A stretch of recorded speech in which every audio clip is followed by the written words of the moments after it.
Indonesia 2 hari berturut-turut tercatat sebagai negara dengan kasus harian tertinggi di dunia.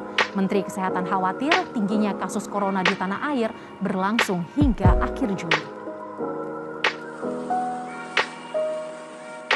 Corona di Indonesia dikhawatirkan masih jauh dari kata reda. Situs penyedia data kasus COVID-19 mencatat Indonesia sudah 2 kali berturut-turut paling tinggi. Pada 12 Juli lalu, penambahan kasus baru di Indonesia paling tinggi dengan lebih dari 40.000 kasus. Angka kematian Indonesia juga menjadi yang tertinggi di dunia. Kondisi tak jauh beda terjadi pada data 13 Juli kemarin. Dengan lebih dari 47.000 kasus, Indonesia berada di atas Brasil, Spanyol, bahkan India. Rem darurat yang ditarik pemerintah memang belum bisa menahan laju penularan corona di tanah air. Di hadapan anggota Komisi 9 DPR, Menteri Kesehatan khawatir kenaikan angka positif COVID terjadi hingga pertengahan bahkan akhir Juli. Kalkulasi ini berkaca pada pengalaman gelombang pertama India. Itu kita lihat kenaikannya cepat sekali dalam 2 minggu sesudah Lebaran. Kita melakukan rekalkulasi berdasarkan data-data yang ada di India, karena India juga kenaikannya cepat sekali. Jadi kalau saya melihat, ini mungkin di bulan ini kita harus antisipasi. Sampai akhir bulan kita harus benar-benar mempersiapkan fasilitas kesehatan kita, dan ini sangat ditentukan oleh ketegasan kita, disiplin kita untuk mengurangi pergerakan.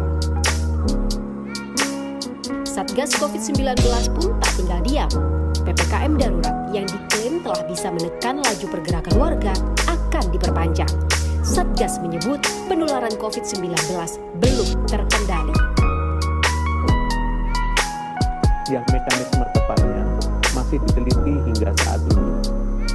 Sebagaimana yang kita ketahui bersama bahwa adanya berbagai macam varian di lingkungan seperti Alpha, Beta, Gamma, dan Delta yang dikenal sebagai varian of concern adalah varian yang dapat menyebar dengan lebih cepat, meningkatkan peluang keparahan gejala, dan atau berpeluang pula menurunkan efektivitas vaksin.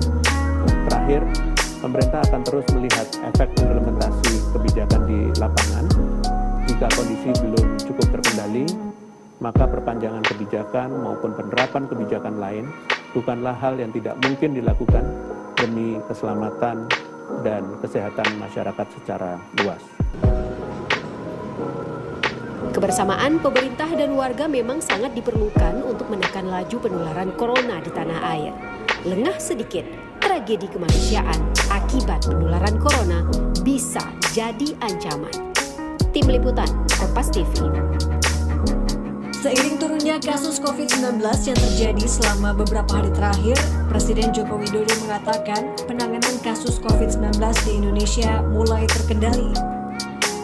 Tidak hanya itu, Presiden juga menyebut tingkat keterisian tempat tidur di rumah sakit sudah terkendali. Hingga saat ini tingkat ketersediaan tempat tidur di rumah sakit berada di angka 29%, sebelumnya berada di angka 80%. Menurut Presiden Joko Widodo, penerapan pembatasan kegiatan masyarakat atau PPKM di Pulau Jawa dan Bali berhasil menekan angka penyebaran COVID-19. Alhamdulillah, setelah berada di titik 56.000 kasus harian, kemarin kita berada di angka 18.000. Artinya telah terjadi penurunan. Juga perkembangan BOR secara nasional. Akhir Desember tahun lalu, kita berada di angka 68%. Kemudian di Mei, pertengahan Mei, kita sudah turun 29%.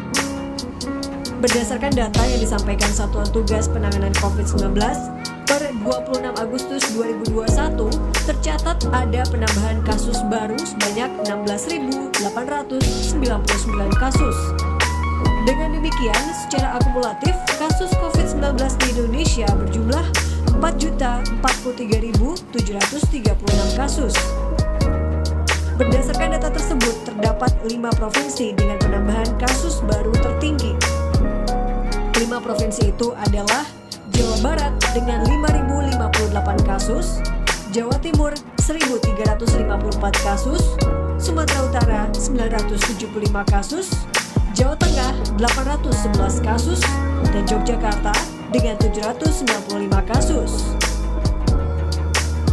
Meski kasus corona di Indonesia menunjukkan tren penurunan, pemerintah mengimbau masyarakat untuk tetap waspada dan patuhi protokol kesehatan jika tidak ingin kasus corona kembali melonjak. Karena dengan menerapkan protokol kesehatan yang ketat, mampu menekan penularan COVID-19. Tim Liputan Kompas TV. Halo semuanya, siapa sih di sini yang ingin tahu industri pembuatan tahu dan tempe? Nah, di sini Kukerta yang saya jalani itu membahas tentang industri pembuatan tahu dan tempe. Nah, di sini saya juga ingin mempromosikan industri pembuatan tahu dan tempe itu loh. Dan di sini juga saya lagi menuju ke tempat industri tersebut yang beralamat di Jalan Sidodadi, Kelurahan Kawal, Kecamatan Gunung Kijang. Yuk mari kita lihat hasil produksinya.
Semuanya sudah tahu kan bagaimana proses pembuatan tahu dan tempe?